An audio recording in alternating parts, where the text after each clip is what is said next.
देखो दोस्तों, पार्क में इधर देखो, लोगों को एक्चुअली हमारा देश गरीब नहीं है। हमारे देश के जो सिटीजन्स हैं ना, मैं भी ये कहूँगा 60% से भी अधिक सिटीजन्स के अंदर सिविक सेंस नहीं है। ऐसा नहीं है कि डस्टबिन नहीं रखा है, डस्टबिन रखा है। और ये जो प्लास्टिक है ना, ये आसानी से रिसाइकिल हो सकता है। और अगर ये प्लास्टिक ऐसे ही पड़े रहेंगे, ट्रस्ट मी, गूगल करके देख लेना, 500 साल का टाइम लगता है, 500 से 1000 साल, ये इतना सा प्लास्टिक डिकम्पोज होने में। प्लास्टिक से आने वाली तबाही तो हमने अभी देखा ही नहीं, क्योंकि प्लास्टिक को बने हुए कितने साल हुए, ज़्यादा से ज़्यादा 30-40 साल हुए हैं प्लास्टिक को बने हुए। देखो, इसी पेड़ के छांव में बैठ के मज़े लेते हैं, और यहाँ पर ये सब कूड़ा फेंक के जाते हैं। ये डेयरी मिल्क आसानी से रिसाइकल हो सकता है। प्लास्टिक से आने वाली तबाही का पता तब चलेगा जब प्लास्टिक डिकम्पोज होने लगेंगे ज़मीन पे। डिकम्पोजिंग शुरुआत ही नहीं हुआ प्लास्टिक की। जब डिकम्पोज होकर इनके नैनो पार्टिकल्स हवा में घुल के हवा को इतना भी साफ नहीं रखेंगे कि खुले हवा में सांस ली जा सके, तब लोगों की आंखें खुलेगी और तब बहुत देर हो जाएगी।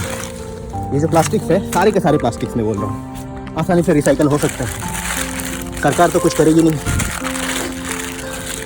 स्वच्छ भारत अभियान बहुत बढ़िया चला था हमारा, बट बीच में ही रोक दिया गया है। रोक दिया गया मतलब क्या? अरे भाई, कुछ भी चीज़ जब शुरू करते हैं ना, तो उसको कंटिन्यू करने के लिए थोड़ा एफर्ट डालना पड़ता है सरकार को। जब शुरुआत किया था तो लोगों ने भी अच्छी खासी ईमानदारी दिखाई थी इसको पूरा करने में। देखो, थम्सअप, भैंस की आँख 20 रुपये की थम्सअप 1000 साल की कीमत चुकानी पड़ेगी हमारी प्रकृति को। ऐसा नहीं कि डस्टबिन रखा हुआ नहीं है, बहुत सारे डस्टबिन रखा हुआ है ना, जगह जगह पे।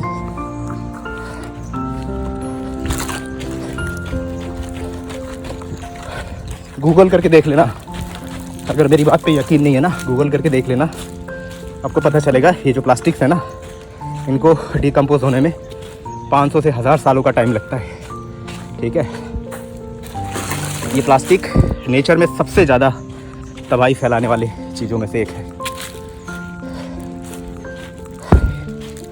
इनकी जो तबाही है अभी हमने देखा ही कहाँ। जो पढ़े लिखे लोग हैं शायद उनको ही थोड़ा बहुत लोगों को ही पता होगा कि इन प्लास्टिक के चक्कर में कितना ज़्यादा नुकसान होगा हमारे एनवायरनमेंट में।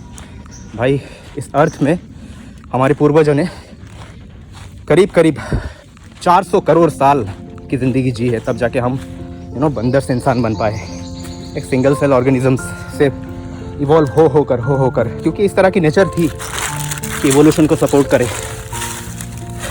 देखो, यार ग्लव्स लेके आऊँगा नेक्स्ट टाइम से।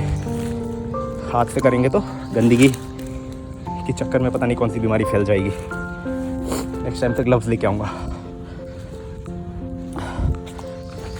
तो ये जो 400 करोड़ साल की, ये कहा जाता है, साइंटिस्ट ने कहीं ना कहीं ये पता लगाया है कि जो पहले लिविंग ऑर्गेनिजम्स अर्थ पे इवॉल्व स्टार्ट हुआ था, वो करीब 400 करोड़ साल, 4 बिलियन ईयर्स पहले स्टार्ट हुआ था।